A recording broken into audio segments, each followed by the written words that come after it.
Madame, Monsieur, bonsoir, bienvenue dans votre édition locale France 3 Var. Ce 17 octobre, c'est la journée mondiale du refus de la misère. Une cinquantaine de personnes s'est réunie tout à l'heure devant le parvis de la fac de droit pour dire non à l'exclusion et à la précarité. Lina, elle, n'estime pas être dans la misère. Pourtant, avec 2 enfants, elle vit sous le seuil de pauvreté à Sanary. On va pas être en avance. C'est la course, comme tous les matins. Une course à pied pour Estelle et sa maman Lina. Voilà. Allez, allons-y. 1 heure de marche pour atteindre le collège depuis le camping où elles vivent. Je m'y habitue. J'ai mal au dos, j'ai mal aux jambes, parfois j'en peux plus. Je vais essayer de trouver des cours autrement, par internet ou quelque chose pour la soulager, nous soulager l'une comme l'autre. Pas de transport scolaire, pas de voiture, alors le système D. J'ai pas de permis de conduire et ensuite j'ai pas les moyens d'avoir un véhicule.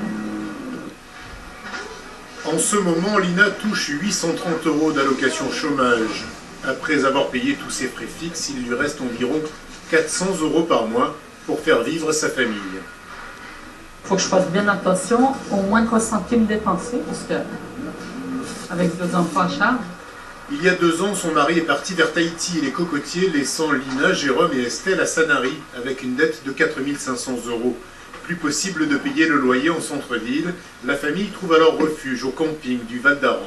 C'est dur, il y a des moments où c'est vrai, on se désespère, on se dit qu'on n'en sortira jamais, que les choses ne changeront pas, mais bon, après, comme je suis quand même d'un naturel quand même optimiste, je me dis, bon, ben, ça ne va pas durer tout le temps, ça va être un petit tremplin pour faire autre chose plus tard, si j'arrive à avoir du travail.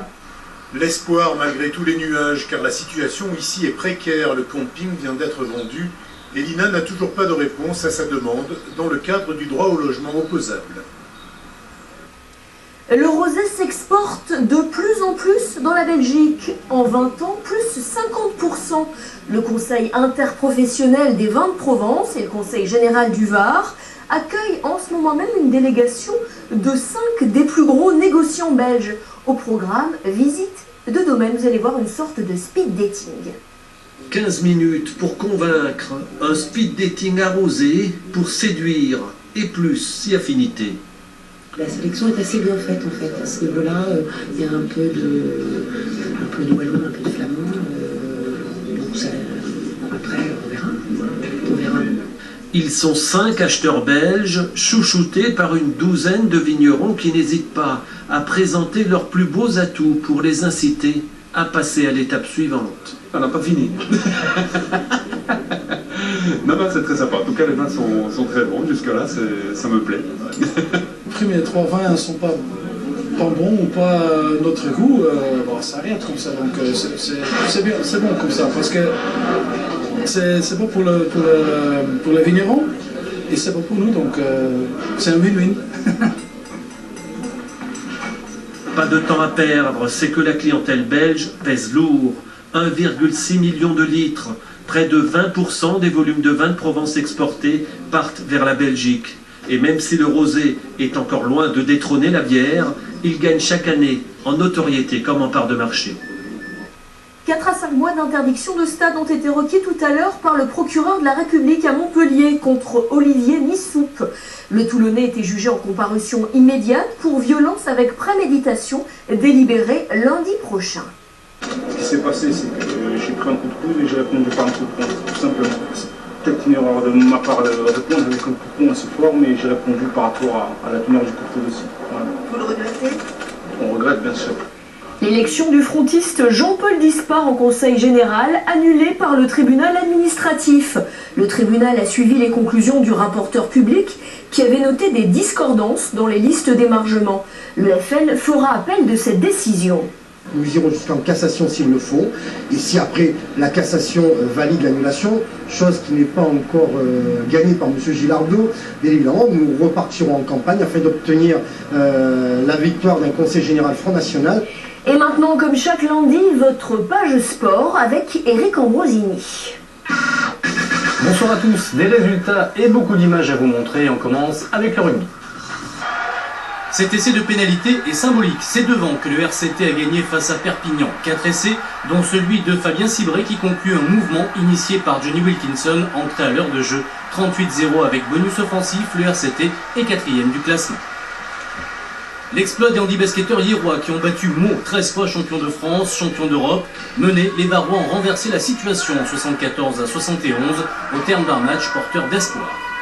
Je suis content qu'on ait gagné un match parce que bon, c'est qu'un match quand même, c'est pas parce que c'est Meaux, c'est qu'un match. Je pense que c'était un bon match et puis c'est de bon augure pour la suite. Rick Hughes, meilleur marqueur du match avec 26 points, cela n'a pas suffi et le HTV poursuit sa descente aux enfers. Défaite 75-92 face à Dijon, le public, lui, semble avoir lâché prise. Et puis en karaté, la bonne nouvelle pour Jessica Hughes, 5e en kata individuel, mais médaille d'or par équipe au championnat du monde qui se déroulait en Malaisie. Et puis les filles vont mieux. Les handballeuses toulonnaises se sont imposées d'une courte tête, 29-28 face au Havre. C'était samedi soir à Vercoteau. Au final, sur 60 minutes, les Varoises ont offert 35 minutes d'un handball d'un très haut niveau. 7 buts d'avance, le Havre à la tête sous l'eau. On avait décidé de mettre beaucoup de rythme pour faire courir les grands gabarits du Havre parce qu'ils ont des joueuses à 1 à 2 mètres, 1 à 92, il fallait faire courir. On avait pris cette option et quand on joue à ce niveau-là d'intensité, c'est évident qu'on ne peut pas tenir 1 heure. Premier coup d'arrêt, en fin de première mi-temps, l'écart n'est plus que de 3 buts. Deuxième coup d'arrêt, à un quart d'heure de la fin, le Havre égalise à 23 partout. Les Varoises manquent de réalisme, mais la course-poursuite finit par leur sourire avec ce but de la victoire signé Audrey de Rouen. J'ose espérer que ce match sera le déclic, parce que depuis notre défaite contre Nîmes, on traîne ce boulet psychologique.